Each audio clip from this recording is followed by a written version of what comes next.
progression commence quand on ralentit. Un podcast présenté par Sébastien Morel.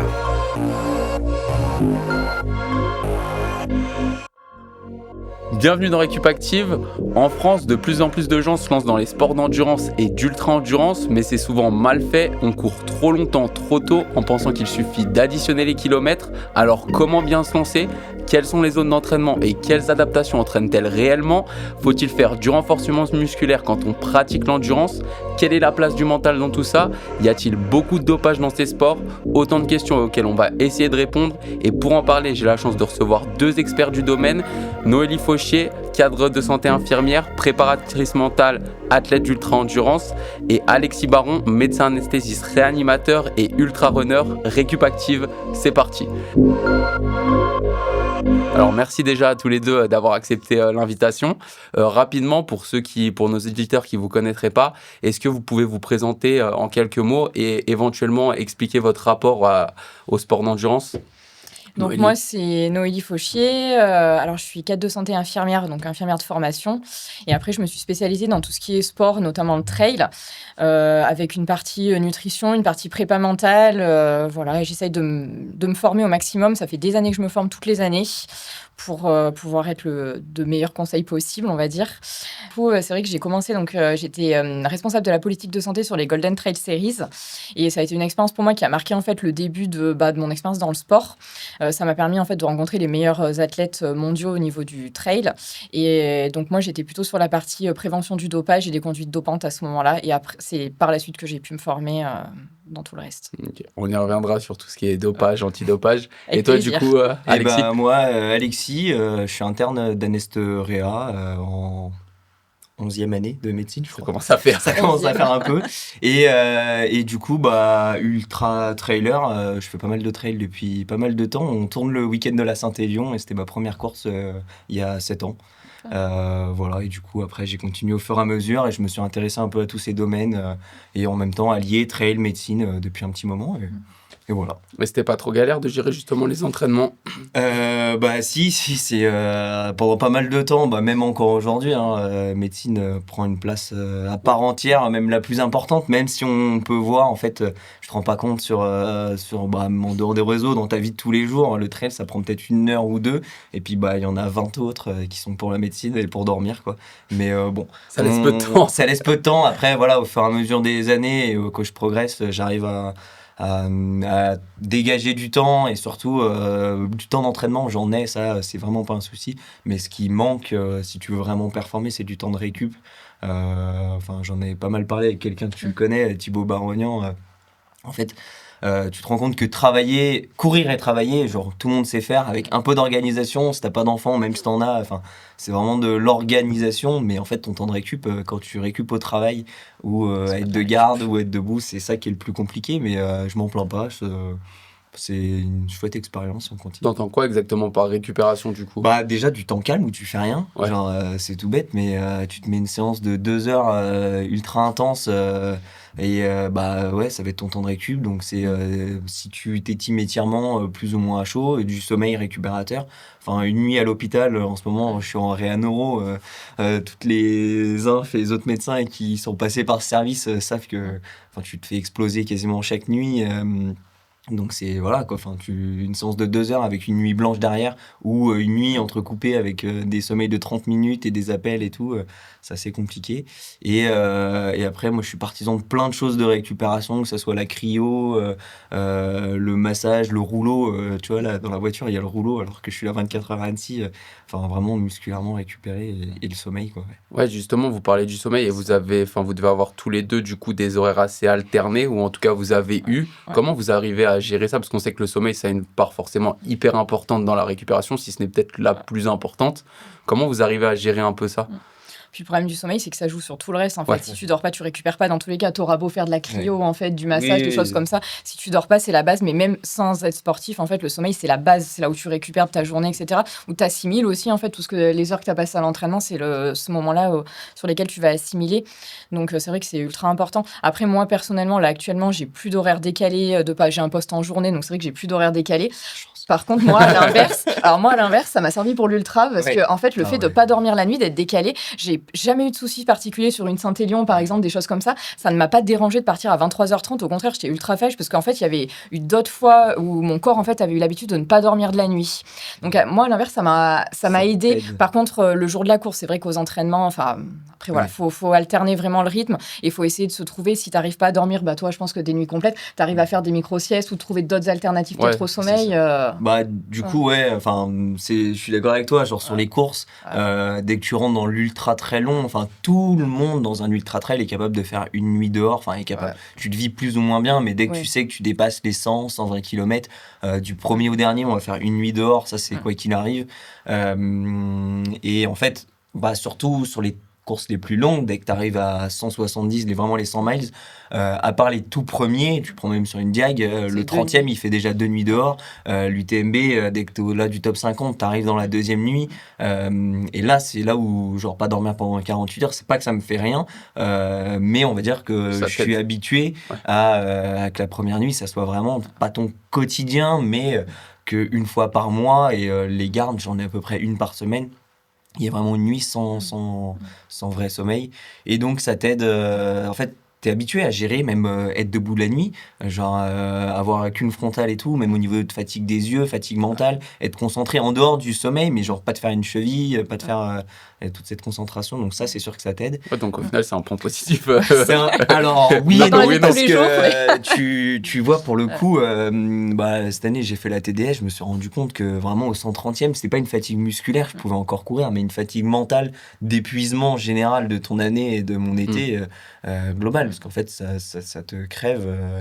Mais oui, je suis d'accord que franchement, le sommeil, il y a une part qui t'aide en course, et il y a quand même pas mal de médecins ultra-trailers qui sont d'accord avec ça. Et même en dehors d'une part qui t'aide, c'est un peu une forme de résilience. T'as l'habitude d'être dans le dur, d'être toujours dans le dur, et que du coup, souvent avant les courses, t'essayes de... tu vois, moi, j'organise mon planning pour qu'en fait, il n'y ait pas de garde, souvent un mois avant un ultra. Mais par contre, après l'ultra, mais donc tu as cette forme un peu de résilience, de l'habitude de te faire mal et de dépassement, mais qui va beaucoup avec l'ultra trail. Et ça, c'est pas que le métier de médecin, mais c'est tous les métiers un peu où genre vraiment les gens se mettent dans le rouge un peu tous les jours. Puis même psychologiquement et ton corps, en fait, physiquement, il a l'habitude, le fait de pas... c'est un peu le même principe que si tu t'entraînes toujours soit à l'intérieur sur une machine, par exemple, soit que quand il fait beau. Et le jour où tu vas faire une course où il fait super froid, ton corps, il va pas s'adapter, en fait. Il va galérer. Enfin, il va s'adapter, mais il va galérer à s'adapter. Si déjà les jours d'avant, les mois d'avant, les semaines d'avant, etc., tu t'es entraîné dans le froid, en fait, ton corps, il va pas voir ça comme... ça va pas être un signal d'alerte, entre guillemets. Il va avoir l'habitude. Et en fait, c'est en créant aussi des habitudes que ton corps, en fait, ça va pas le déstabiliser le jour de ta course. Enfin, c'est pareil, on parle sur des marathons du Mont Blanc où des fois il y a eu des canicules. Tous les trailers, en fait, qui se sont entraînés avant, quand il faisait chaud, etc., ils s'en sont plutôt bien sortis. Et on voit qu'il y a beaucoup d'abandon sur les courses de gens qui ont fait, en fait, des hyperthermies ou des, en tout cas, des coups de chaud, entre guillemets, mais parce qu'ils s'entraînent le matin très tôt ou le soir très tard, dès qu'il fait chaud. Et c'est pas une histoire d'aller faire, je dis pas qu'il faut aller se taper dedans sur une grosse séance de VMA ou de seuil quand il fait 40 degrés dehors, c'est pas ça, mais aller faire du footing, en tout cas, pour que ton corps, juste, il est en fait cet ancrage, en fait. Ouais, ça, je pense que c'est... mais ça rejoint, que tu connaisses un petit peu courir de nuit. Tu fais, on va prendre le meilleur exemple, c'est ce week-end à Saint-Élion. Genre, tous ceux qui ne se sont jamais entraînés de nuit. Bon, alors, quand il fait nuit à 17h, c'est, voilà. Mais pareil, aller courir sur les quais à Lyon à 18h30 versus aller faire un trail de nuit, c'est totalement différent. Et les temps sont beaucoup plus lents. Enfin, t'as une vision qui est réduite à ta frontale, à la température. Ton corps, c'est pas pareil si tu cours à 18h ou à 3h du matin. Enfin, ton corps, il le vit pas du tout, même au niveau hormonal, etc., de la même manière. Ouais, t'as pas la même sécrétion d'hormones à ce moment-là, ouais. Mais bon, donc c'est... Ouais, mais c'est intéressant, voilà. Mais c'est sûr que c'est une expérience différente de courir. Et là, du coup, Noélie, tu nous parlais de seuil, un peu de VMA. C'est vrai qu'on entend quand même pas mal de termes en sport d'endurance. J'aimerais bien qu'on revienne rapidement un peu sur toutes les zones d'intensité et quelles adaptations on va avoir derrière chaque zone. Si vous pouviez en parler rapidement. Ouais, je te laisse. Alors, c'est un domaine qui est assez compliqué, mais en gros, pour essayer de faire simple, on a les zones, ça tourne en fonction, c'est des pourcentages de VO2 max, tout ça. En gros, pour faire simple, on a tous une fréquence cardiaque de base au repos. Normalement, elle est entre 60 et 100. Pareil, je vais généraliser de manière très simple et médicale, mais et tu as une fréquence cardiaque maximum théorique qui est à 220 moins ton âge. Ça, c'est vraiment la base pour tout le monde. Après, théorique, parce que du coup, quelqu'un qui est entraîné versus quelqu'un qui n'est pas entraîné, voilà, c'est vraiment des choses assez théoriques. Et en gros, il y a des zones donc, d'endurance et en fait, ton corps qui va utiliser une certaine énergie, c'est tout ce qu'on appelle le cycle de Krebs. En gros, pour faire fonctionner une cellule, tu as un cycle qui tourne, même en fait là on en utilise pour parler, pour respirer, tout ça, ça consomme de l'énergie. Et après, tu as une certaine consommation d'énergie en fonction de l'intensité de ton effort. Et selon en fait ton cycle, il tourne à une certaine vitesse. C'est vraiment un moteur qui tourne. Et au bout d'un moment, s'il tourne trop vite, au lieu de faire le grand tour, si vous voulez, il fait le petit tour. Et là, il produit d'autres déchets et tout. Et d'autres déchets ou d'autres substances que tu vas plus ou moins utiliser. Et en gros, tes différentes zones donc de VMA, de seuil, de tout ce qu'on entend tempo, c'est vraiment des termes de en gros, c'est combien de temps tu peux durer à chaque allure. Donc il y a ton allure de base, donc là on est à 0, donc c'est notre fréquence cardiaque de repos, on est assis sur une chaise, on fait pas grand chose. Il y a la zone 1 qu'on va appeler tout ce qui va être, on va marcher dans la rue, ta fréquence cardiaque va être un petit peu plus élevée, mais si je te demande de marcher de Paris à Lyon, physiquement et en termes de fréquence cardiaque, alors tu vas avoir mal aux jambes, mais t'es censé pouvoir tenir. Il y a la zone 2 qui va être ton allure de footing, la zone 3 qui va être ce qu'on appelle le tempo, donc c'est des allures que tu es capable normalement, alors pas selon ton entraînement, mais tu es censé la tenir plus d'une heure. Donc là, selon les personnes, c'est des allures qui sont un petit peu plus élevées. Et après, c'est tout ce qui va être du seuil. Donc c'est ton seuil ventilatoire maximum où donc tu restes justement à ta VO2 max. Donc c'est ce que j'ai dit, au maximum de ton cycle de Krebs. Ça veut dire pas produire de lactate, en tout cas pas plus produire de lactate que ce que tu élimines. Est-ce que tu peux expliquer rapidement ce que c'est que le lactate ou... En gros, donc j'ai expliqué qu'il y a un cycle de Krebs qui tourne et qui va produire des molécules d'ATP. Donc l'ATP, c'est vraiment l'énergie et l'essence de ta cellule. Et après, le lactate, alors beaucoup l'appellent que c'est pas un déchet, c'est un métabolite qui produit moins d'énergie que l'ATP et qui va tourner avec le cycle de Cori. Donc dès que tu vas être dans un cycle anaérobie, et c'est là la différence entre l'aérobie et l'anaérobie. Dans l'aérobie, tu produis une certaine quantité de lactate parce que dans tout le cycle, il en produit quelques-uns, mais ton corps va l'utiliser, principalement ton cerveau et ton cœur. Mais quand tu rentres dans l'anaérobie, donc tu bascules de l'autre côté, t'en produis plus que t'en élimines, c'est ce qui va saturer et ça va faire que t'as les quadris qui sont explosés, les jambes, et que là t'arrives plus à avancer. Voilà. Mais ça se travaille et ça s'élimine. Avec l'entraînement, de toute façon, après, plus tu t'entraînes, au plus en fait... c'est très schématisé, parce qu'en fait, déjà je suis pas un expert, mais et puis c'est vraiment très structuré, et puis voilà, il y a vraiment des personnes qui font plein de recherches sur ça, mais en gros, globalement, c'est ça. Et donc, dès que tu rentres dans ton seuil anaérobique, tu as le 5. Et en gros, là, zone... Pareil, après, il y a les seuils, zone 5. Est-ce que même il y en a, ils disent qu'il y a une zone 6. Donc, c'est vraiment le sprint de jusqu'à 400 mètres, grand maximum, en gros. Même certains, ils disent que ça s'arrête à 200. Enfin, c'est vraiment... et en gros, ta zone 5, allez, c'est du 1500, 3000... pour donner un petit peu pour l'explication, quoi. Mais bon. Ça, c'est quand tu es en bonne santé. Il suffit du moindre petit truc après qui déstabilise ton corps pour qu'en fait tes zones, ça ne veuille plus rien dire. Et puis donc chacun a sa zone propre, chacun va le faire différemment. Certains ils vont dire ça c'est faux, ça marche pas pour moi.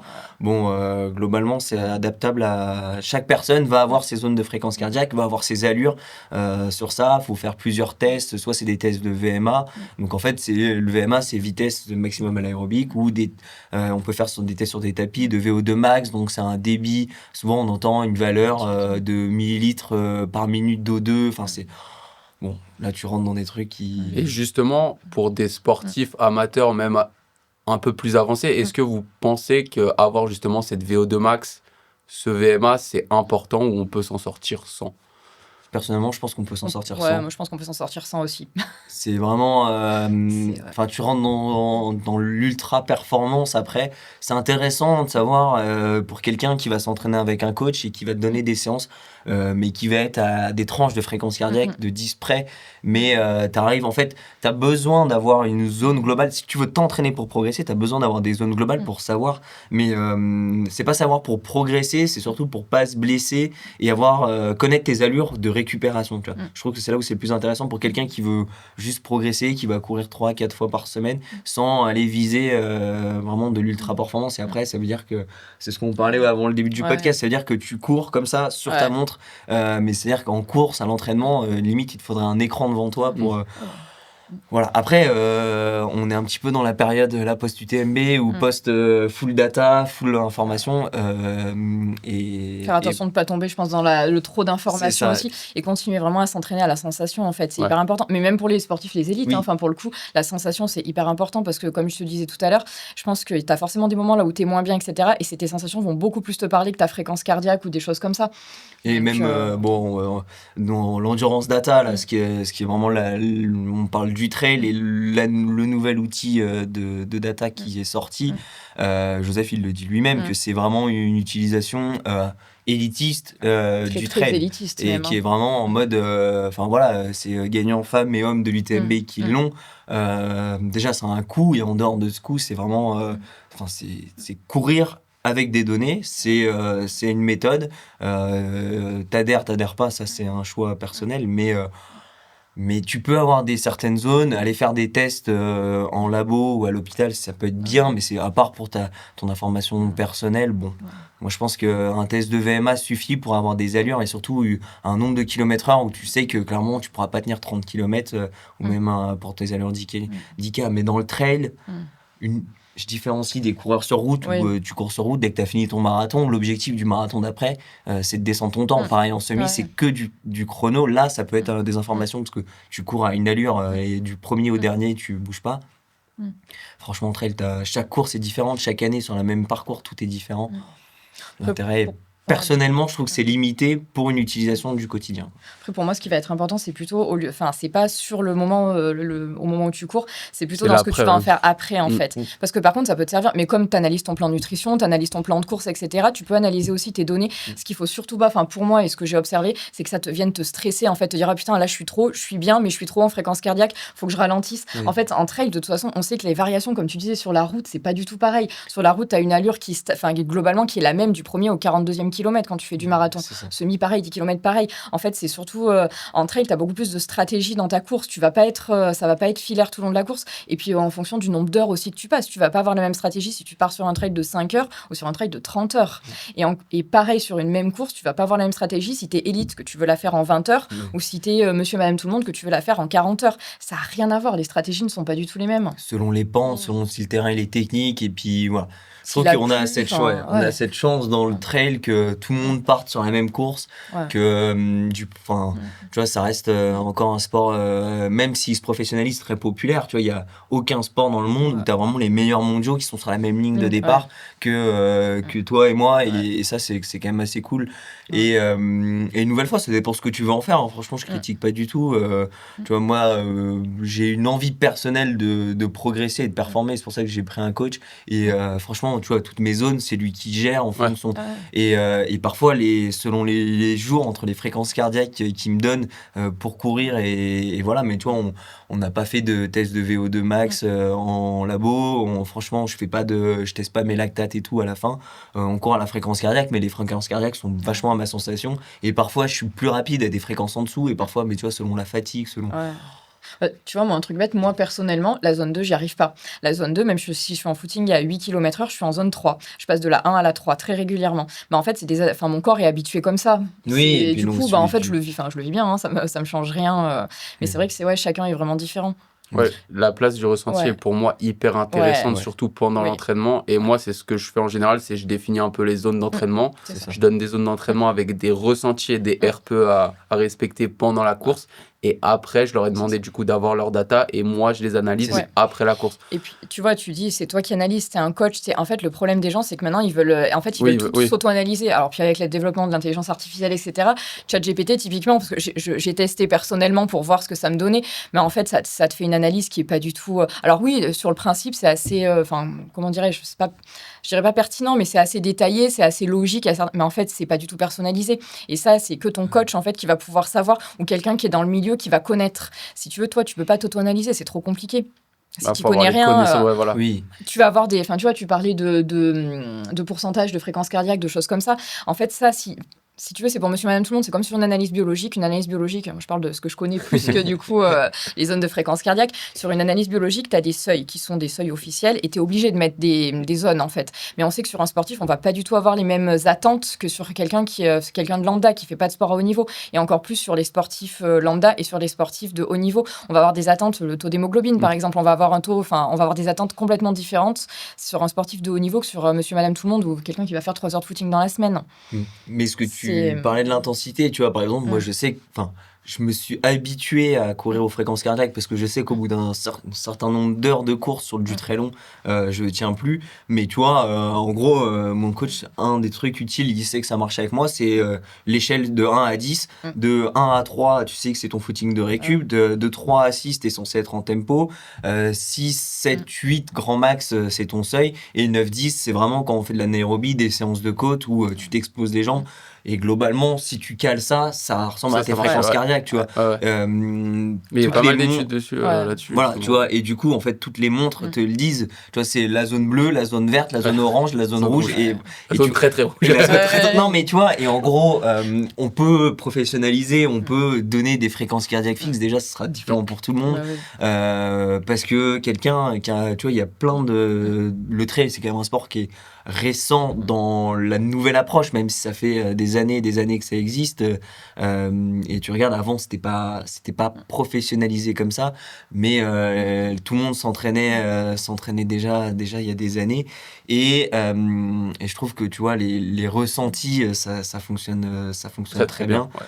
Et bon, globalement, tu vois, que ça soit système de couleur, système de 1 à 10 ou des zones de fréquence cardiaque, moi, voilà, tu vois, ça marche. Et puis, certains auront son avis sur les différentes zones d'entraînement. Tu peux le mettre en pourcentage de ta VO2 max, tu vois. Mais par exemple, tu vois, quand tu demandes à quelqu'un, tu dis, tu dois être à 80% de ta VO2 max. Ça veut dire quoi, tu vois ? Ça veut dire combien ? Ça veut dire, est-ce que à 14 à l'heure, je vais être bien à 14,5 ? Mais est-ce que s'il fait froid ? Est-ce que si je suis à Grenoble ou si je suis à Annecy ? Est-ce qu'il y a du vent ? Puis moi, je trouve que tu te fous une certaine pression en fait derrière avec ça aussi. C'est-à-dire, si tu regardes la montre sans arrêt, tu te dis putain, je suis trop haut, faut que je ralentisse. Et ça peut aussi induire du stress ou des choses comme ça que en fait, t'aurais pas eu si tu n'avais pas regardé. Mais beaucoup de gens deviennent justement dépendants. C'est ce qu'on disait off caméra. C'est que la plupart des gens deviennent dépendants et du coup, leur état psychologique va dépendre des valeurs qui sont affichées. Et puis le stress, on sait très bien que ça te fait augmenter ta fréquence cardiaque, par exemple. Du coup, ça altère la récupération, ça entraîne plein de trucs. C'est comme ceux qui prennent leur HRV, là, leur variabilité de la fréquence cardiaque le soir. Dès qu'ils regardent le matin le chiffre, j'ai mal dormi. Il faudra quand même que les développeurs de montres m'expliquent comment ils arrivent à calculer ton sommeil paradoxal, ton sommeil profond. Mais franchement, s'il y a vraiment quelqu'un qui travaille dans une société qui développe ses montres et qui m'explique pourquoi à l'hôpital on se fait chier à mettre quelqu'un dans une pièce, qu'on va analyser le mouvement de ses yeux, le mouvement de ses contractions musculaires quand il dort, en lui mettant des capteurs, un ECG, plein de machins et tout, et que ça coûte hyper cher à l'hôpital pour des vraies maladies neurologiques ou des vrais troubles du sommeil, et que une montre qui prend ta fréquence cardiaque au poignet, où franchement mon avis c'est que c'est nul à chier. Et encore quand t'as que la fréquence cardiaque, parce que ça prend aussi ton taux d'oxygène, les ECG maintenant possible, et tout. Quoi. Enfin, pourquoi à l'hôpital ils mettent pas une montre à tout le monde, hein. Franchement ça coûterait moins d'argent. Je pense qu'il faut faire attention quand même aux valeurs que nous donne la montre. Faut faire attention. C'est sûr que parfois tu le sais quand t'as mal dormi, tu vois, mais parfois t'as dormi 1 heure, il te met que c'est catastrophique. Alors que toi t'es bien. Non, puis des fois, on sait très bien, on sait tous, on l'a tous vécu. Hein. Des fois, tu vas faire 9 heures de sommeil, tu te réveilles, t'es quand même pas bien, t'es quand même fatigué ta journée parce que t'avais du sommeil en retard ou n'importe quoi. Puis des fois, t'as dormi 4 heures et en fait, c'est du sommeil hyper réparateur et t'es bien. Sauf que si tu regardes ta montre, qu'elle me dit, vous avez mal dormi cette nuit, en fait, dans ta tête, tu te dis, j'ai mal dormi. En fait, tu vas te dire, j'ai mal dormi parce qu'on en parle après en schéma interne. Enfin, je veux dire, c'est des répétitions, c'est des choses que tu vas voir et pour toi, ça va être la vérité. Alors, t'aurais pas regardé ta montre, tu l'aurais pas du tout vécu. Parce que ça dépend à quel moment, dans quel cycle. Enfin, il y a plein de cycles de sommeil et tout, auxquels tu t'es réveillé selon. Mais parfois, même il y a des nouvelles applications qui sortent qui disent que tu dois dormir 6 heures et pas 8 heures. Bon, déjà, ça, pareil, je pense que c'est mon avis personnel, acheté à la poubelle. Mais c'est vraiment, en fait, ça dépend quand tu te réveilles et tout. Mais ouais, c'est globalement. Bon, mais voilà, je suis à la recherche d'un développeur qui. Non, mais franchement, ça serait ultra intéressant d'avoir quelqu'un. D'échanger là-dessus. Parce que mes connaissances personnelles, c'est que c'est pas possible, mais moi aussi, hein. Honnêtement, on avait pendant mon stage de M2, on avait justement, on avait fait avec ECG, variabilité de la fréquence cardiaque pendant la nuit. le bordel que c'était alors qu'on avait quand même du matos C'est de ça. labo. Ah oui. C'est ça. Alors avec une montre. Mais tu Ouais. vois, Puis il pour suffit une que t'aies un truc dessous, tu sais que t'es un peu, que t'es Oui, c'est ça, transpiré, que oui, t'as un c'est peu de ça. sel, que t'es un peu en fait dans le capteur. En Ouais, plus, que ça forcément, bouge ça la fausse nuit, tout. que ça. Mais tu vois, on a tous notre VO2 max qui s'affiche sur nos Ouais. montres là. Ouais. Moi, je suis Et top. je l'ai fait pour une étude scientifique et tout, mais il y a quasiment 15 points d'écart. tu vois. Ouais. C'est énorme. C'est 15 points de. Enfin, ça fait 15 millilitres, Ouais. mais c'est énormissime, Ouais, c'est énorme, quoi. ouais. Mais moi, j'aime bien ça, justement. Par contre, Oui. c'est la partie que j'aime bien sur ma montre, la VO2 max. Oui, mais tu vois. Bah, alors sache qu'elle est elle sûrement est- pas Non, mais me bonne. dis- mais, Faut pas me dire ça. Tu vois, il y a des gens de mon entourage très proches qui ont une meilleure VO2 max sur leur montre que moi. Non, mais Avec tout le respect que je leur dois, quand on fait un footing, j'ai pas l'air de galérer, mais bon, c'est Ouais. pas très grave. Mais voilà, non, mais ça, c'est sûr. Ouais. ça dépend tellement, quoi. Donc bon. Mais ouais, je pense que c'est propre à chacun. Et s'il y en a que ça intéresse et tout, il y a plein de domaines, tu peux te renseigner, il y a plein de personnes qui sont expertes là-dedans. Et en fait, c'est un sujet qui est ultra intéressant, hein. La data, l'analyse, mais sans aller dans la suranalyse, juste de VO2 max, de cycle et tout, c'est intéressant. T'es dans le médical et paramédical de manière globale, mais je pense que c'est un outil qu'il faut Ouais, le c'est un prendre. outil, voilà, c'est- exactement. Voilà, Mais faut bon, t'es pas en que train ça- d'avoir de plus en plus d'études dessus, par contre, donc ça, c'est intéressant Ouais. aussi. Hein. Ouais. Bah, je voulais de base faire une thèse sur justement le lactate et tout. Tu vois, sur l'ultra trail, du coup, je fais mon internat dans les Antilles. Je voulais faire la différence de ton taux de lactate sur l'ultra endurance dans un milieu chaud Ah, versus ça. Ouais. tropical versus dans les Alpes. Bon, pour des raisons logistiques, c'est impossible à faire. compliqué. Faire une étude sur des personnes, c'est-à-dire prise de sang et tout. Et même déjà, tu regardes sur le taux de lactate d'un trail de 30 bornes versus d'un trail de 160. Tu vois, on pourrait se dire, ah, bah, tu produis beaucoup plus et tout. Mais en fait, non. Genre, parce que, il y a justement, c'est pas un déchet, c'est un taux. Tu l'élimines en permanence et tu le consommes en permanence, ton lactate. Et alors que sur un trail très court et sur un effort très intense, justement, parce que tu vas rentrer dans de l'anaérobie, c'est là où tu vas en produire beaucoup plus et tout. Et parfois, tu peux courir. Et c'est ce qui est justement l'ultra-endurance, c'est trouver ce seuil où tu peux courir pendant des heures et des heures et des heures sans t'arrêter. Mais ça, tu l'as aussi, tu retrouves cette différence-là parce que les entraînements sont complètement Oui. différents et que tu vas passer des heures en montagne quand tu fais de l'ultra. Tu es obligé à un moment donné de passer, alors tu peux faire plein de séances, mais en fait, à un moment donné, tu es obligé d'aller passer des heures en montagne parce qu'en fait, ton corps, il va s'habituer aussi à l'effort de longue durée et c'est pour ça aussi que le corps va moins fabriquer de lactate aussi à ce moment-là Oui. parce que tu es Et entraîné. tu vois, il y a un trailer qui poste pas mal qui poste pas mal ses infos après des grosses courses. C'est Ludovic Pomeray, qui est légende de l'ultra trail, tu vois, qui a 50 ans, qui a gagné je sais pas combien de courses encore très récemment. Et moi, j'avais été choqué sur sa fréquence cardiaque moyenne à la Hard Rock, tu vois, qui était à 120. Alors, 120. ouais, Purée, et j'ai c'est pas vu ça. Ouais. ultra bas, tu vois. Enfin, Bah ouais. alors, ça reste un effort très très long, mais en fait, ça reste je pense que c'est une des clés pour laquelle il arrive à gagner et être aussi fort. Mais tu vois, moi, j'en avais parlé. Mais je trouve que c'est impressionnant mais je pense que, alors, j'en ai pas parlé avec lui, mais il y a tout un entraînement derrière pour réussir à baisser cette fréquence cardiaque. Et ça veut dire que, bah, clairement, lui, il est en zone 2 pour moi, tu vois. Donc, moi, à 120, c'est de la zone 2, mais c'est-à-dire qu'il est en allure footing quand il va gagner une hard rock. Mais encore une fois, ça se travaille, ça, parce que Oui, moi, oui, j'ai oui. testé par exemple la cohérence cardiaque, et en fait, réellement, j'arrive à faire baisser, mais c'est un truc de fou, en fait. Enfin, je me rendais. Pour moi, c'était rigolo, je le faisais chez moi, mais pas du tout dans le milieu du sport. Je le Est-ce faisais que dans. tu peux expliquer juste rapidement ce que c'est que la cohérence Alors, la cardiaque, cohérence- éventuellement pour ceux qui Ouais, savent. la cohérence cardiaque, en fait, ça a pour objectif, alors soit quand tu es stressé, un peu anxieux, etc., ou simplement quand tu vas baisser ta fréquence cardiaque. Au départ, c'était ultra utilisé dans tout ce qui était plongée, ou les bains froids, les choses comme ça, en fait. C'était des choses que tu faisais en apnée, voilà, c'était ça que je cherchais. En apnée, et en fait, ça s'est vraiment développé dans tout, de toute façon, la respiration de manière générale, dans le yoga, la relaxation, de etc. méditation et tout. Et en fait, ça va être, tu vas inspirer sur 5 et expirer sur 5. En fait, c'est ce qu'on appelle en cohérence, en fait. Donc, c'est-à-dire, tu inspires sur 5 secondes, tu expires sur 5 secondes et tu le fais sur 3 minutes. L'idéal, c'est de le faire 3 fois par jour. Moi, au début, je faisais ce protocole-là. Et en fait, après, je me suis aperçue que quand je le faisais aussi pendant l'effort, en fait, tu arrivais à perdre 10 points de fréquence cardiaque. Par contre, il faut être ultra concentré dessus. C'est pas quelque chose que et puis, tu peux pas le faire tu pars en ultra, tu vas pas faire la cohérence cardiaque sur tout ton ultra. C'est pas possible. Dans les descentes Non, pas trop dans la descente non plus, t'évites. Mais par contre, à certains moments où tu te sens pas bien, où tu vois, t'as le mental qui part un peu ou n'importe quoi, en fait, ça te Pour te recentre. recentrer, ouais. En fait, ça te recentre parce que ça t'oblige à te concentrer sur quelque chose. Et vraiment, moi, pour le coup, alors je vais pas dire que c'est universel, c'est comme pour tout, ça marche pas forcément sur tout le monde. Moi, pour le coup, je sais que j'arrive en cas d'effort un peu intense, quand mon cœur il commence à monter parce que j'en ai marre, je suis fatiguée, etc. J'arrive vraiment à baisser de facile 10 points ma fréquence cardiaque. Je pense que si tu y crois et que tu le fais, Exactement. ça marche. Exactement. Comme franchement Ouais. l'effet placebo. Ouais, placebo, Oui, non, mais ça. Mais non, mais en vrai, Ouais. tu vois, même si tu vois, juste de te poser 10 secondes. Puis d'être concentré. Voilà, en fait, c'est même pas je pense que c'est même pas tant le fait de la respiration, c'est le fait d'être ultra concentré sur la respiration. Et te détendre, tu vois. Justement, c'est bien que vous en parliez, parce que c'est des efforts qui sont quand même très longs. Du coup, la place du mental, elle est prépondérante. Vous, est-ce que déjà vous êtes d'accord avec ça? Et quelle technique vous utilisez pendant vos courses, justement, pour arriver à durer dans l'effort? Donc là, il y a déjà la cohérence cardiaque. Moi, je fractionne. Je fractionne, tu vois, enfin, en vrai, quand tu parles à quelqu'un qui fait de l'ultra ou du sport d'endurance, il peut comprendre, mais quand tu expliques à quelqu'un, tu vois, si au départ de ta course, tu lui dis, bon, bah là, j'arrive dans 160 bornes, franchement, non, mais tu vois, tu sais que tu arrives, allez, tu vois, tu pars, tu sais que tu arrives au moins le lendemain. Non, mais tu vois, que tu regardes en haut, tu te dis, et moi, je fractionne, vraiment, dans ma tête, j'ai besoin de fractionner, bah, tu vois, tu sais que tel ravito, je vais avoir telle personne qui va venir, ta copine, ton pote. Moi, j'ai souvent mon père qui vient sur mes courses et tout. Enfin, c'est vraiment des moments où, en gros, je me dis, est-ce que tu finis pour eux? Enfin, voilà.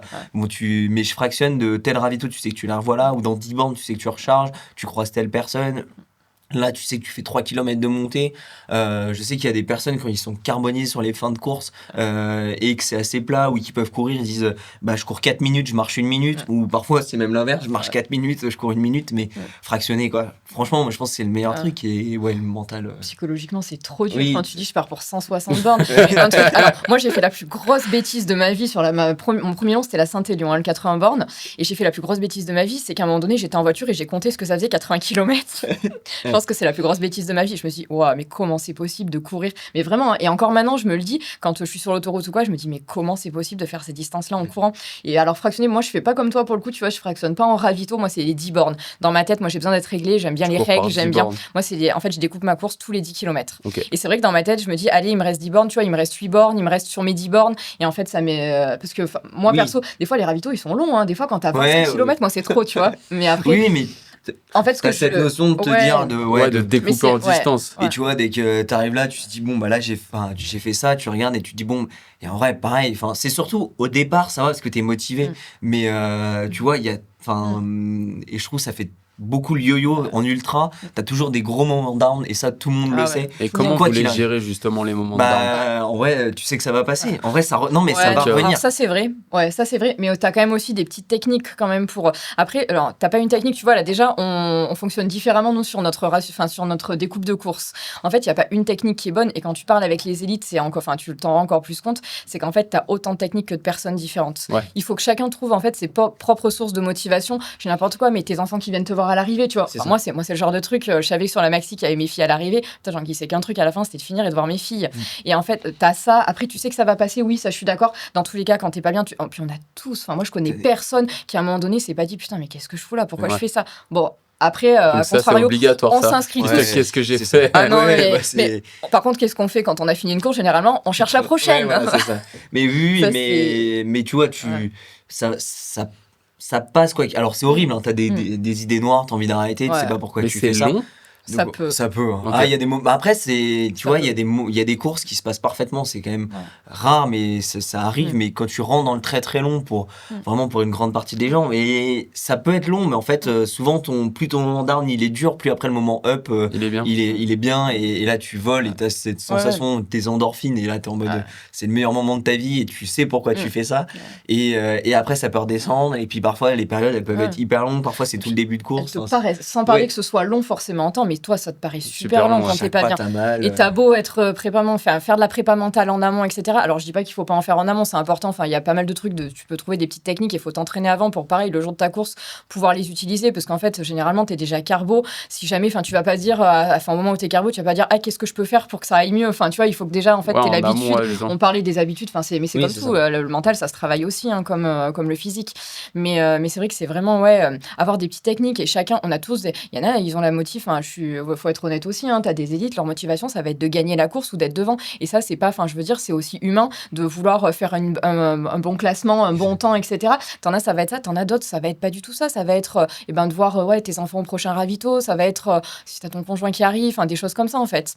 Donc après, ou alors juste la fierté du lendemain de dire à tes collègues de boulot, parce que c'est le cas aussi, hein, on parle assez librement là, mais c'est le cas aussi de te dire, moi je vois au boulot, personne fait de la course. Quand je dis déjà que je fais 40 km, les gens ils sont tous mais putain, comment t'arrives à courir 40 km en fait? Et c'est vrai que bah, c'est des petites fiertés. Après, il faut trouver aussi, au-delà de la motivation, des petites fiertés personnelles. Il faut voir le positif quand t'es pas bien, tu sais que ça va revenir. Il faut essayer de trouver des choses qui vont bien parce que t'as jamais rien qui va. Mais dans la vie, c'est pareil. Si tu vois toujours le verre à moitié vide, bah, c'est sûr qu'il n'y a rien qui va. Il faut essayer de trouver des petits trucs positifs et qui vont te tenir jusqu'au bout. Mais ça rejoint un petit peu ce que je disais au début, cette forme de résilience. Donc, en fait, voilà, en fait, si tu te noies dans un verre d'eau, en fait, tu sais quand tu fais un ultra. Donc, et après, voilà, l'ultra, on parle du 100 miles parce que moi, c'est la distance où je me fais le plus mal. C'est pas la distance où je suis le meilleur, mais c'est vraiment celle où je trouve une forme de plaisir alors que ça te fait mal. Mais DS en borne, enfin voilà, je pense personnellement que si tu as la réponse pourquoi tu fais ça, tu vois, et tu te poses la question, franchement, pourquoi tu fais ça, et c'est ce que tu dis, si tu fais ça pour impressionner les autres, bah franchement, ok, bah va au bout, mais est-ce que tu fais ça pour toi, est-ce que tu fais ça pour ta copine, ton copain, tu fais ça pour que tes enfants, ils se disent papa, maman, c'est des super-héros. Moi, je sais qu'il y a plein de courses, je les ai commencées aussi parce que ça me permettait que mon père il soit là et qu'on était tout le temps ensemble et c'était trop bien, et que en fait, de le rendre fier lui, rendre fier qui, tu vois, alors, je prends tous les exemples. Oui, il y a des courses que limites, voilà, est-ce que tu veux te dépasser, montrer que tu es capable, montrer à telle personne. Si c'est ton métier ou que tu veux en faire, tu y vas pour gagner parce que c'est ton objectif. Mais ça rejoint un peu là tous les sports, tu vois. Faut trouver sa propre motivation. Et ça, t'as autant de personnes que de motivations différentes. Et en fait, elles sont toutes OK. Enfin, il y a pas de, je veux dire, il y a pas de honte à. T'es au clair avec. Non, en fait, il y a pas de honte à avoir ou quoi que ce soit. Oui, non, mais tu vois, si tu trouves la réponse de pourquoi, globalement, même quand ça va pas, tu vas au bout. Et c'est un gros débat, et on pourrait revenir sur le nombre d'abandons qu'il y a des élites, tu vois, au départ. Et que à un tiers mi-course, dès que ça va pas, ils arrêtent. Mais en fait, soit on peut les juger et dire que en fait c'est nul, ça sert à rien de faire ça, dès que t'es pas dans le top 5 tu sors. Mais en même temps, si c'est ton métier et que à la fin du mois l'objectif c'est de gagner, de pouvoir manger, et en fait entre faire 160 bornes, te griller ta fin de saison, ou t'arrêter au 50e parce que ça va pas, parce que c'est pas la bonne journée, parce qu'au final la prépa était pas comme il faut, et que un mois ou 2 mois après t'es heureux sur une autre course. Une nouvelle fois, voilà. Après, ta récup va pas être la même en fait, si tu t'arrêtes au 50e ou si tu vas jusqu'au bout ouais. dans le mal pour rien faire au final, pour rien faire pour eux, parce que c'est toujours pareil, les élites c'est leur gagne-pain en fait. Donc, après il y a la police Instagram qui pour vient finir 50e. Non mais voilà, oui, mais tu vois, mais en fait, tu vois, chacun est libre de trouver, mais comme on parle du trail, mais de tous les sports, tu vois. Quand tu fais du tennis, tu prends une branlée à chaque match, pourquoi tu fais ça, ou tu vois, même on peut parler de muscu, on peut parler de tous les sports. Qu'est-ce que tu recherches, hein? C'est bien que tu parles de muscu parce que du coup on va je suis professionnel quand même. Du coup on va partir un peu sur le sujet du renfort, parce qu'en vrai on entend un peu tout et son contraire. J'entends beaucoup de gens qui ont un peu peur de se mettre à la muscu parce qu'ils pensent que ça va les rendre plus lourds, donc moins efficients. Pour vous, c'est quoi la place du renfort dans tout ce qui est endurance et surtout ultra endurance? Moi, la seule chose que je peux te donner, c'est mon expérience personnelle, parce que alors, je suis pas une spécialiste du tout. Ça fait 12 ans que je cours. Alors, à plus ou moins, au début, j'ai commencé petit. J'ai pris un coach là depuis 1 an à peu près, et qui a intégré des séances de muscu 1 par semaine avec des charges lourdes et peu de répétitions. Et j'ai jamais été aussi forte. En 3 semaines, honnêtement, en 3 semaines, j'ai vraiment, vraiment vu la différence, que ce soit dans les montées ou les descentes. Pas forcément sur le plat, j'ai pas gagné en vitesse ou quoi que ce soit, mais par contre, musculairement, j'ai vraiment vu la différence, et au bout de 3 semaines, de 3 séances de muscu. Donc, je pense que, après, voilà, je suis pas spécialiste du tout du truc, mais moi, je pense que ça peut être super intéressant, vraiment. Et c'est vraiment cette histoire. Je me suis un peu renseignée du coup, parce que je me disais au début, la musculation, moi, c'est pareil, ça m'emmerdait plus qu'autre chose. Mais, et en fait, justement, le fait de voir qu'il y a vraiment des progrès et que je progressais vraiment, en fait, ça m'a motivée pour les séances d'après. Au début, je l'ai fait parce que je me suis dit, allez, c'est sur mon plan d'entraînement, il faut que je le fasse. Et en fait, le fait de voir que j'avais vraiment. Alors, au début, je mettais 1 semaine à m'en remettre, les séances de course à pied derrière. Putain, c'était dur, c'était pas simple. Mais, mais encore une fois, tu vois, c'était des séances de 3-4 séries. Puis pareil, pour trouver le pourcentage d'être à 80% de la charge max. En fait, au début, mes séances de muscu, elles duraient quasi 2 heures, parce qu'il fallait que je fasse des tests, et c'était super long. Mais en fait, moi, personnellement, j'en ai vraiment vu, et je sais que de plus en plus de trailers, même des élites, passent par cette case musculation. Bah, Toi, Alexis? personnellement, pareil, je me suis mis à la muscu, mais surtout pour pas me blesser. Aussi. Je fais pas d'entraînement croisé, personnellement. J'ai arrêté le vélo après un accident. Le ski de rando, c'est pas du vrai ski, désolé à tous ceux qui font du ski de Oh, rando. c'est pas vrai. Mais, mais on pourra avoir ce débat-là. Mais voilà. Si, la Faites- descente, c'est du vrai ski, pas la montée, mais Oui, la mais descente, c'est- c'est quand même du vrai ski. Mais non, parce que c'est pas des vrais skis. Ils peuvent Mais pas bien dire sûr que c'est des si. vrais skis. Oh. J'ai fait 20 ans de ski alpin, c'est pas des vrais skis, voilà. Et donc, j'ai une propagande anti-ski de rando. On est, voilà. on est mieux dans les Que- montagnes que sur les pistes. Je suis désolée, mais on est mieux dans les J'ai montagnes. une propagande anti-ski de rando et on est plusieurs montagnards à la défendre et laissez-nous tranquilles avec nos télésièges, c'est très bien. Alors que tu vois, j'adore la montagne, mais voilà. Ouais. Enfin non, mais c'est un autre débat. Mais du coup, le renfort, je m'en sers. On l'a intégré, muscu, haut du corps et bas du corps. Même le haut du corps, du coup. Ouais. Justement, pareil pour l'entraînement un peu croisé, de muscler différemment et en vrai en prévention des blessures. Je vais tout renforcer grâce à ça. Mais tendons, muscles, tu vas travailler spécifiquement chaque muscle pour travailler ta foulée, pour enfin voilà, le gainage, muscler ton dos et tout. Franchement, sur l'ultra, les gens, tu leur demandes où est-ce qu'ils ont mal. Au dos. Alors, ils ont mal au dos, t'as mal à des endroits que tu découvres, tu savais même pas que c'était une partie de ton corps. Paul, Mais voilà, c'est des trucs. Et après, moi, mon coach, pareil, il faut l'encadrer, je pense, la muscu, parce que Forcément, tu ouais. peux alors très vite te blesser avec des charges lourdes. ou des mouvements que tu fais pas Ou des correctement. mouvements que tu fais pas correctement, justement. Et moi, j'ai des séances de muscu où c'est justement peu de reps, des charges lourdes. Et après, j'ai des séances interminables où j'ai un nombre incalculable de reps avec des charges à peu près où on rajoute le poids de mon corps. Donc, bon, t'as 2 fois le poids de ton corps en squat. Et là j'enchaîne. Mais justement, c'est pour aller chercher une forme de fatigue musculaire sur du très très long. Et pareil, gainer un petit peu tout ça. Et bon, ça. Pareil, je pense que c'est à encadrer. Chaque personne va être différente. Mais je pense que c'est encore un gain et un outil à prendre pour une progression. T'es pas obligé, tu vois, du simple renfort, simple poids du corps avec 2 poids à la maison et après prendre un coach, soit un coach sportif, mais je pense qu'il faut si tu vas à la salle et Oui, que tu commences, forcément, pour moi, Ouais. faut l'encadrer. Ouais. faut encadrer Ouais. parce que alors là ton dos, enfin tu vois, il y a des exos à peu près simples Oui, il y a des que exos beaucoup plus techniques, tu vois que tu, mais même juste le simple squat avec une barre, Tu peux te faire mal, tu hein. peux vite te faire mal au dos. Si tu verrouilles. Et je pense que tu as besoin. En fait, tu te rends pas compte pendant que tu fais le geste que tu te fais mal, mais le lendemain matin, tu t'en rends compte quand tu marches, t'es comme ça, t'es pas droit, et que en fait notre dos est pas si musclé que ça. Pour les gens de tous les jours qui le renforcent pas et que tu peux vite te faire mal, donc ça je pense mais c'est comme tout, comme quand tu vas faire une pratique intense, comme quand tu vas faire de l'ultra endurance, je pense qu'il faut s'encadrer ou te renseigner, mais même je pense en te renseignant ça suffit pas, t'as besoin de t'encadrer, enfin il y a beaucoup de personnes qui se blessent, tu vois, dans l'ultra endurance, mais parce que t'es pas encadré, parce que tu passes de 10 km à 60 km dans une semaine, à toujours de toute façon, plus. c'est comme tout, faut être progressif Mais et et adapté. mais maintenant, on est dans une société aussi où les gens, on veut tout de suite. Et c'est vrai, hein. c'est ça. Maintenant, enfin, je veux dire, t'as envie de te mettre à l'ultra. Enfin, tu sais, tu passes de 0 km, ton rêve, c'est de faire un ultra. Et en fait, je trouve que c'est dommage parce que t'as des super coureurs de 10 bornes, de 20 km. Et en fait, t'as l'impression, enfin, moi, c'est l'impression que j'ai des fois en trail, en parlant avec des gens, que le Graal, c'est de faire un ultra. Mais en fait, enfin, pas forcément. Je veux dire, on a tous des envies différentes. C'est pas parce que tu fais un ultra que t'es un bon coureur et que tu fais que du 20 bornes que ouais, tu fais que des petites distances. D'ailleurs, on le dit souvent, tu fais la course des enfants. Enfin, tu vois, c'est des petits trucs qu'on se dit entre nous, même entre potes, tu vois. Mais en fait, non. Enfin, moi, personnellement, j'ai toujours eu beaucoup plus de mal à récupérer sur des 20 bornes hyper intenses où là, pour le coup, je veux dire, tu donnes tout que sur du beaucoup plus long. Hein. C'est les coureurs de 100 mètres et les coureurs de marathon, C'est mais ça. forcément, il y a c'est plus médiatisé, c'est plus glorifié de faire le sol ultra. Mais franchement, est-ce que c'est mieux, est-ce que voilà. Pareil, mais c'est après différent, une nouvelle fois, c'est pas le même sport et en fait c'est ce que tu vas chercher. Et Tu vas pas chercher les mêmes choses. Dans l'ultra, tu vas aller chercher vraiment au fond de toi. Enfin, tu vas chercher en fait jusqu'où tes limites, tes propres limites, etc. Dans la course, généralement, quand tu fais du plus court, tu vas chercher l'effort intense. C'est pas du tout les mêmes. Tu recherches pas les mêmes choses en fait. L'ultra, ça reste une aventure pour C'est 95% des gens. Quand tu leur demandes au départ, il y a 2-3% qui vont te chercher un chrono ou une place.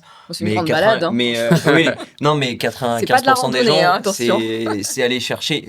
Tu leur demandes leur objectif. Alors ils ont un objectif de temps, tu vois. J'aimerais bien mettre moins de 30 heures, moins de 40. Mais globalement, tu leur demandes, tu signes, tu vas au bout à l'arrivée en passant une bonne course. Et alors, parfois je trouve que c'est un peu hypocrite quand certains disent moi mon objectif c'est de finir quand tu t'entraînes Non, 30 c'est heures pas par vrai. semaine. C'est pas vrai. Mais globalement oui c'est d'aller au bout et c'est déjà pas mal et c'est à la différence après pareil ça dépend ce que tu recherches ce que tu veux aller faire mais comme ton marathon il y en a c'est l'objectif de leur life d'aller finir leur marathon et c'est Il y en a trop qui bien. mettent 7 heures pour Et le voilà, marathon. Mais ils l'ont fini. Mais Ils ils l'ont l'ont fini et basta, tu Ils sont vois. marathoniens. Et s'ils sont contents d'avoir leur médaille finisher à la maison, mais franchement, trop bien, C'est ils bien. kiffent et voilà, tu vois. Et il y en a, ils disent c'est mon premier 30 km, mais pareil. Mais on rejoint un peu tout ça, on se compare, voilà. Mais après, peut-être moi le premier, aller toujours chercher plus, toujours plus dur, toujours plus te faire mal, mais une nouvelle fois, on revient au point de départ de pourquoi tu fais ça, tu vois.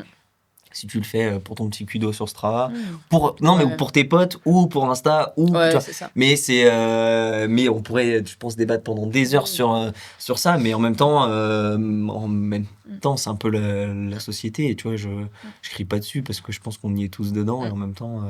Mais il y a une part, de qu'est-ce que tu vas chercher et mon exemple personnel, tu vois, entre ma première course de trail, j'ai fait beaucoup de courses en montagne. C'était pas de la course en montagne parce que j'allais pas sur des compétitions, mais j'en faisais moi. J'habitais au pied du Semnoz pendant je sais pas combien de temps. On allait courir en montagne, mais entre la première course de trail et mon premier 100 miles, il y a 5 ou 6 ans, tu vois. Ouais. Et avec un passé de 20 ans de sport derrière. Et en fait, et déjà là, je jouais à la limite et j'étais encadré médecin du sport qui est né ostéo que je voyais toutes les semaines quasiment, tu vois. Mais voilà, et que j'ai eu la chance personnelle je récupère plutôt pas mal avec une hygiène de vie un peu bancale, mais en fait il y en a c'est pas possible et je vois mon meilleur pote là, je lui avais donné un petit plan d'entraînement pour qu'il commence à courir ou quoi. Bon, peut-être que j'ai un peu exagéré, mais sur 6 mois, il se blessait tous les mois, tu vois. Ouais. Donc, mais parce que, en fait. Parce qu'il n'y avait pas trop déjà. Il n'y avait pas pour trop. moi, c'est la principale c'est erreur ça. dans les sports. Faut se faire bien, mais c'est pour ça qu'il faut se faire bien entourer. Enfin, faut se c'est faire un peu faut dans se faire tous les sports, mais encadrer. c'est de Mais faire on a trop envie. Trop vite, Oui, mais parce que. parce tu vois, qu'on a l'envie de faire, on a l'envie de. Mais après, je pense que c'est un débat de société de manière générale. C'est qu'on veut. Tu disais, on veut tout de suite, mais on veut tout de suite dans tout. Tu commandes sur Internet, tu veux ton colis le lendemain matin. Mais tu vois, le débat peut aller hyper loin. En fait, on se crée des besoins parce que vu que c'est possible, en fait, on se crée des besoins. C'est toujours. Mais un peu plus à l'hôpital, tu vas aux urgences, tu t'en fous que le médecin il ait pas dormi depuis 20 heures ou 24 heures les urgences. Enfin, franchement, je plébiscite les urgentistes, ils se font exploser de jour et nuit en permanence aux urgences. Mais en fait, tu t'en fous. Ce que tu veux, c'est ressortir avec une ordonnance et qu'on t'ait soulagé, pas trop attendre.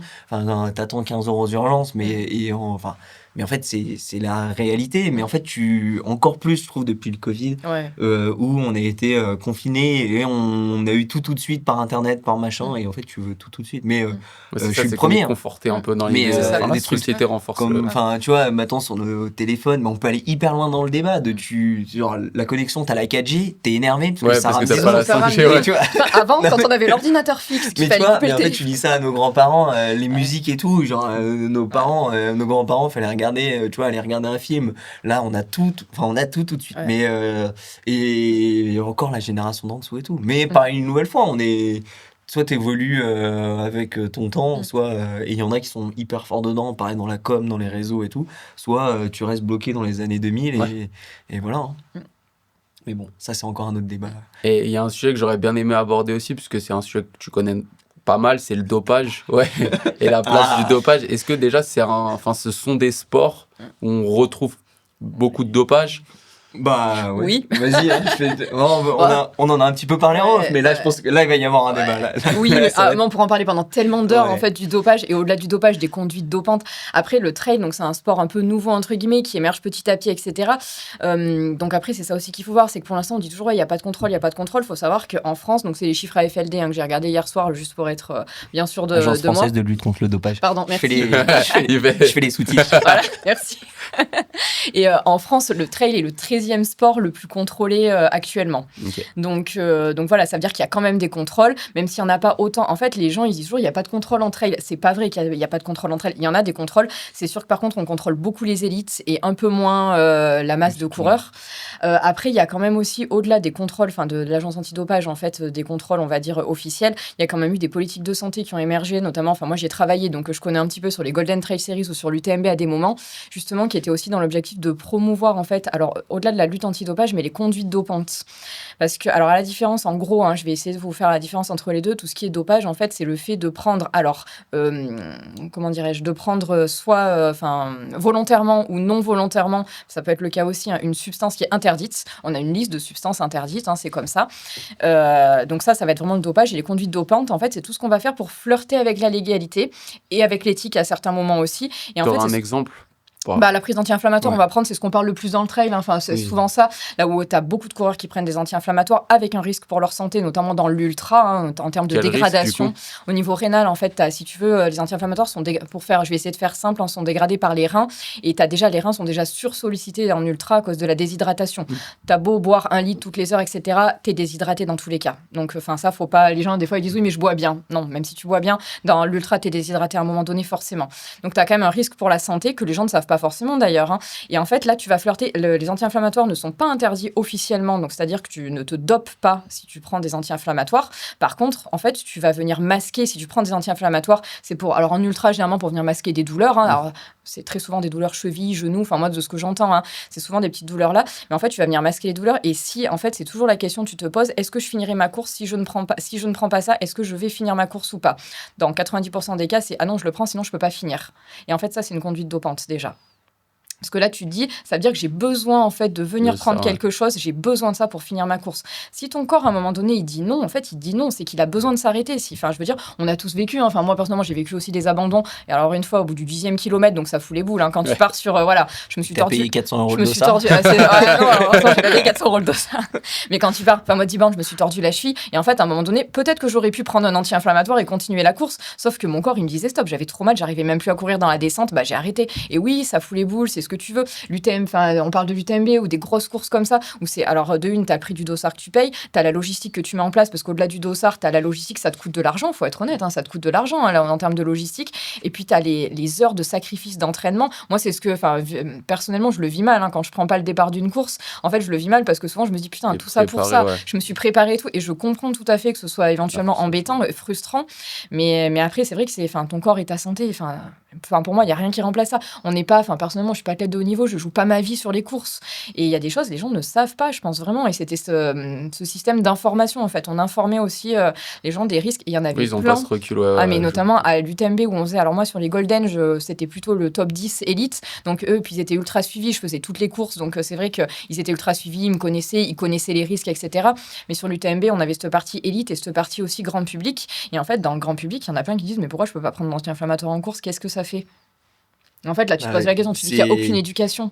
Ouais, tu joues un petit peu avec les règles, c'est sûr, parce que tu parles des conduites dopantes et tout, mais après, pour revenir sur les anti-inflammatoires, en gros, ton rein, t'as des artères qui arrivent et des artères qui repartent, et il va jouer, en gros, c'est vraiment un système, c'est de la plomberie, il ouvre ou il ferme les vannes en fonction des moments, et en gros, l'anti-inflammatoire, il fait ce qui est à l'inverse de ce qu'il devrait faire quand t'es dans un effort d'ultra-endurance, donc vraiment ça te fusille les reins, ça c'est même pas ils pensent que c'est vraiment non. C'est prouvé, c'est prouvé scientifiquement, et voilà, et en fait ça te les fusille sur un moment, à l'instant T, mais après tu as des taux d'insuffisance rénale chronique par la suite qui est vraiment monstrueux, et c'est vraiment pas bon. Mais légalement, il y en a certains qui sont interdits et d'autres qui ne le sont pas. Il y a des courses qui l'interdisent dans leur liste t'as pas le droit. Je prends l'exemple des Templiers qui avaient interdit certains anti-inflammatoires qui sont grand public, que tu peux avoir sans ordonnance, qui sont pas interdits sur les autres courses. Et ils avaient fait des tests et ils avaient vu que dans les premiers, il y en avait et tout. Bon, c'est des politiques. Après, en fait, c'est pas interdit. En fait, même la politique, parce que moi, du coup, donc c'était par Quartz, c'était le même. C'était pareil que sur les Golden Trail Series ou l'UTMB. En fait, légalement, tu peux le mettre dans ton règlement. Sauf qu'à un moment donné, si le coureur il le prend quand même, c'est dans le règlement, mais c'est pas interdit par le dopage. Et c'est vrai que ça prêtait des fois à confusion, en fait. On a eu le souci, c'est nous, des fois, interdit sur par des courses. certaines courses, mais si tu l'apprends, du coup, tu risques rien. Ouais. Ok. Voilà. Oui, après, c'est tout un travail de prévention, de tout ce qui va être médecin du sport et tout. Légalement, quand tu es médecin, tu as l'obligation de prévenir la lutte. Tu n'as pas le droit de dénoncer, tu as le comment ça s'appelle, le secret médical. Mais si tu as un doute sur un sportif ou un coureur où il te l'admet, tu dois. Alors, dénoncer, c'est pas le mot, mais tu dois le référer à l'agence de lutte contre le dopage qui doit recevoir la personne et tout. C'est très cadré, mais en même temps... Mais c'est pas de la dénonciation, sauf ça, que du je peux coup te dire... Parce que tu donnes son nom, non? De quoi? Oui. Oui, alors il faudrait Mais que je regarde la loi. dans le cadre de ton métier, en fait. Ouais. Mais c'est parce que en fait, tu le dénonces pas dans le sens... En fait, c'est ceux qui se dopent, ils jouent avec leur santé. Ouais. Clairement. Après, moi, pour l'avoir vécu aussi, je pense qu'il y a un manque d'information de certains médecins. Et je l'ai vécu personnellement. Je vais voir mon médecin pour des périostites et qui me dit je vous mets des anti-inflammatoires, une boîte d'inflammatoires pour que vous puissiez continuer à vous entraîner. Et en fait, je lui dis, mais là, en fait, si j'ai besoin de prendre des anti-inflammatoires, je vais pas aller m'entraîner. Il me dit, bah oui, mais si vous voulez quand même courir, il faut bien que vous preniez quelque chose, sinon vous allez avoir mal.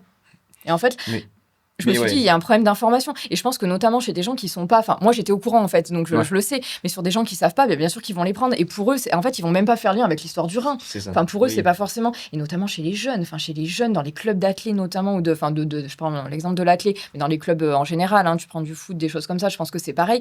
En fait, quand ils vont voir le médecin, ils disent pas forcément qu'ils font du sport ou n'importe quoi. Et en fait, je pense que c'est ça, j'ai mal, ça masque. Mais en fait, c'est par une méconnaissance du système. Je pense que t'en as beaucoup, ils font pas ça pour flirter avec la légalité ou quoi que ce soit, mais ils font par méconnaissance du système. Mais il faudrait regarder le cadre légal de quand les médecins doivent prévenir et tout, mais c'est vraiment c'est de la prévention de santé de manière générale et des messages qui passent. Ça commence à venir dans le monde du trail pour certains domaines, mais on reste très...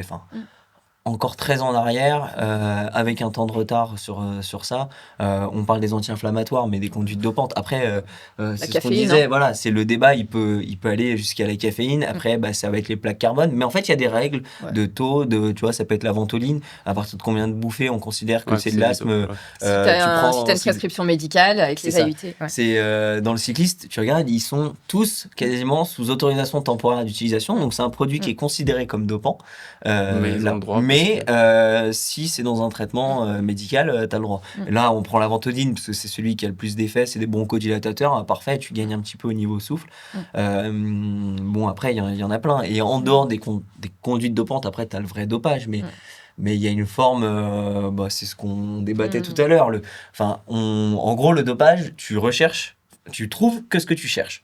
Donc c'est simple, il y a une liste de molécules qui sont interdites soit par l'agence française, soit par l'agence internationale. Je les ai trouvées hier, j'ai cherché les 3 principales qui étaient responsables, c'est les anabolisants, stimulants et diurétiques et agents masquants. C'est les 3 principales qui cherchent à chaque fois. Voilà. Mais du coup, en gros, ça, c'est des molécules qui sont ultra connues. On connaît à peu près tous les gros scandales de dopage, que ce soit les Russes et les Chinois ou actuellement les Kenyans, on va y revenir.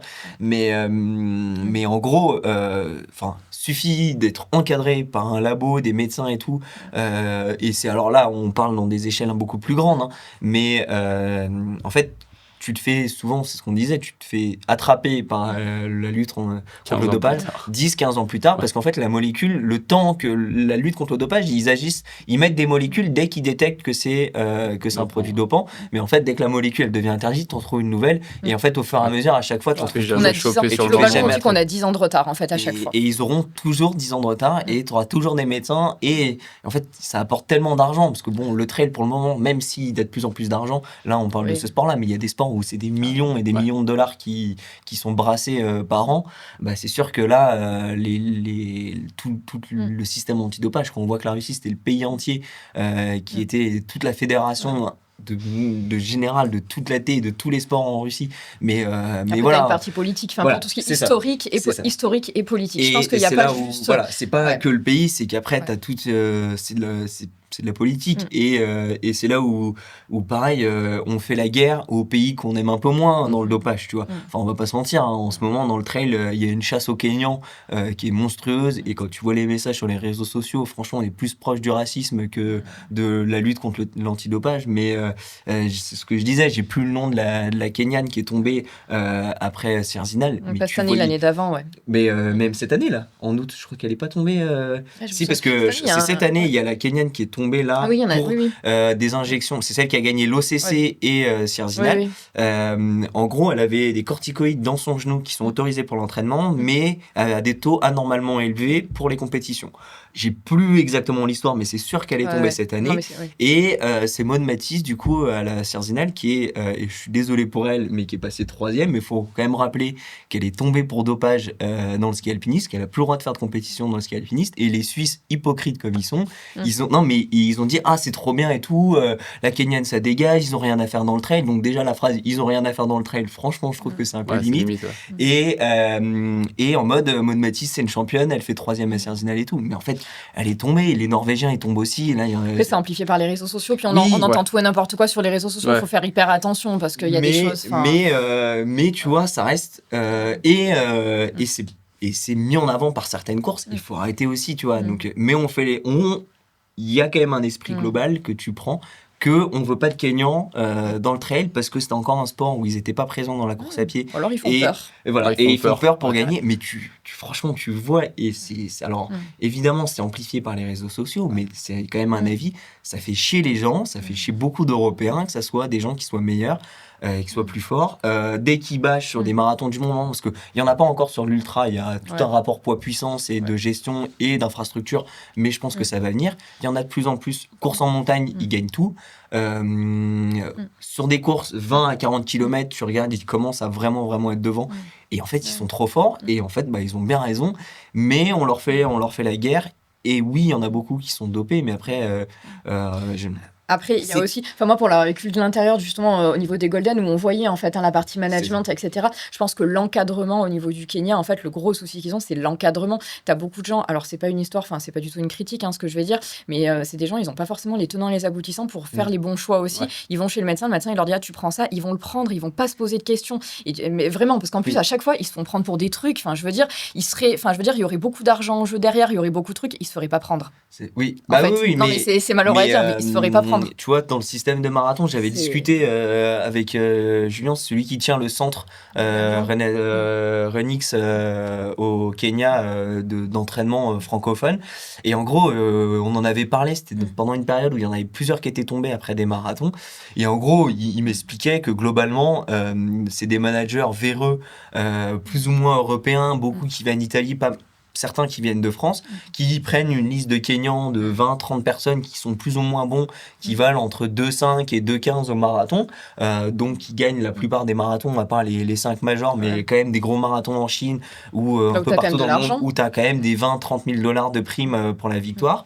Ils les chargent tous, ils sont quasiment tous chargés, ils gagnent plus ou moins, tu vois, il y en a un ou deux qui se font attraper, le manager il a pris 90% voire plus de la somme à la fin pour l'avoir fait voyager machin et tout, et après les mecs s'ils tombent c'est pas grave, il y a un vivier de coureurs. Il faut quand même rappeler une chose aussi, c'est qu'au Kenya ils ont un peu des étoiles dans les yeux, en fait on leur vend du rêve. Voilà, il faut quand même rappeler que s'ils prennent, mais je parle, on va même pas parler en termes de sommes astronomiques pour nous, mais s'ils prennent même 10 000 € sur une course, avec 10 000 €, ils font vivre le village pendant plusieurs semaines, voire mois. Même en fait, plus, voire même plus. Et en fait, il faut aussi rappeler le contexte. Alors, je dis pas attention, c'est pas excusable, il y a des règles, il faut respecter les règles, c'est pas ça. Mais il faut aussi rappeler le contexte. Eux, ils ont un peu des étoiles dans les yeux. Est-ce que c'est vraiment leur faute à eux ou pas? Alors, certainement, certains oui, d'autres non. Ça aussi, je veux dire, faut pas mettre tout le monde dans le même panier. Faut faire attention à ça. C'est un peu de tout, c'est comme d'habitude.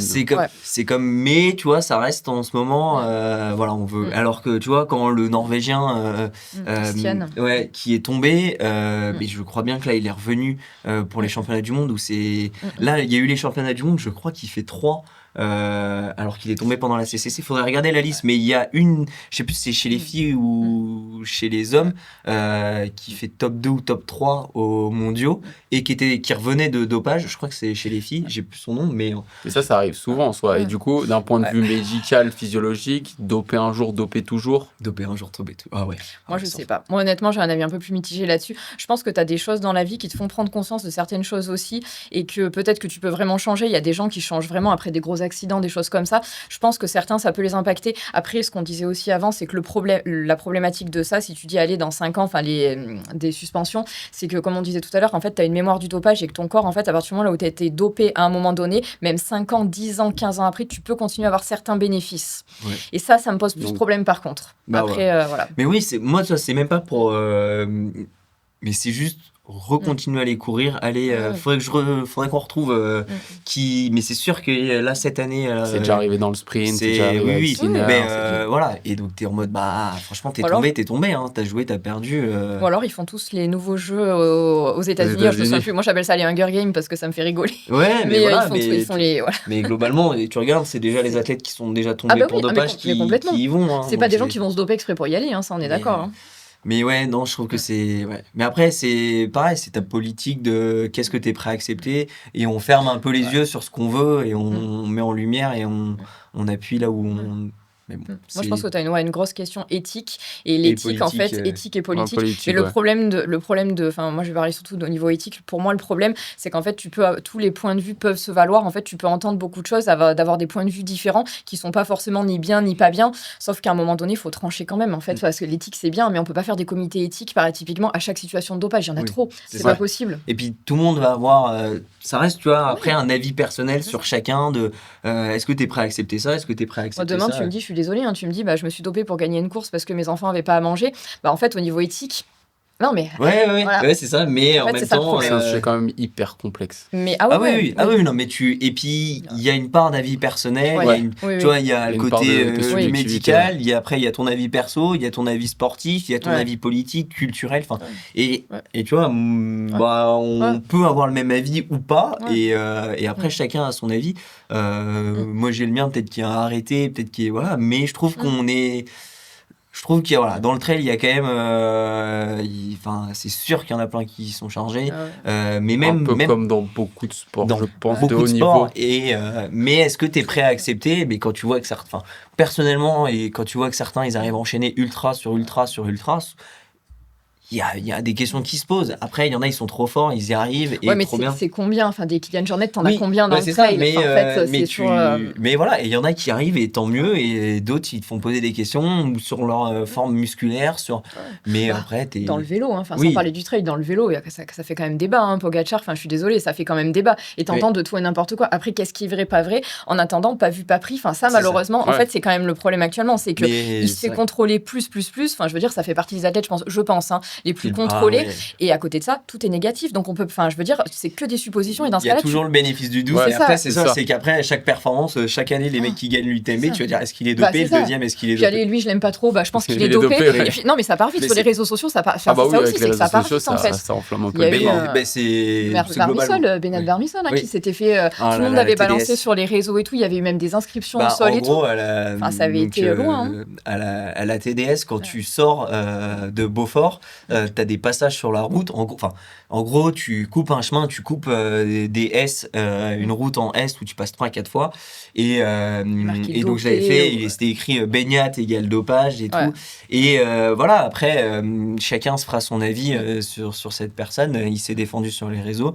Après, il y a des gens qui pensent que, est-ce que lui, il est chargé? Est-ce que, voilà, chacun... Ça, c'est hyper subjectif. Je veux dire, moi, je peux penser qu'un tel est dopé parce que, voilà... Alors le problème, c'est que tu peux jamais vraiment le savoir, même avec les tests. Mais en attendant, les tests, c'est ce qui fait foi actuellement. Les tests, mais comme on le disait négatifs.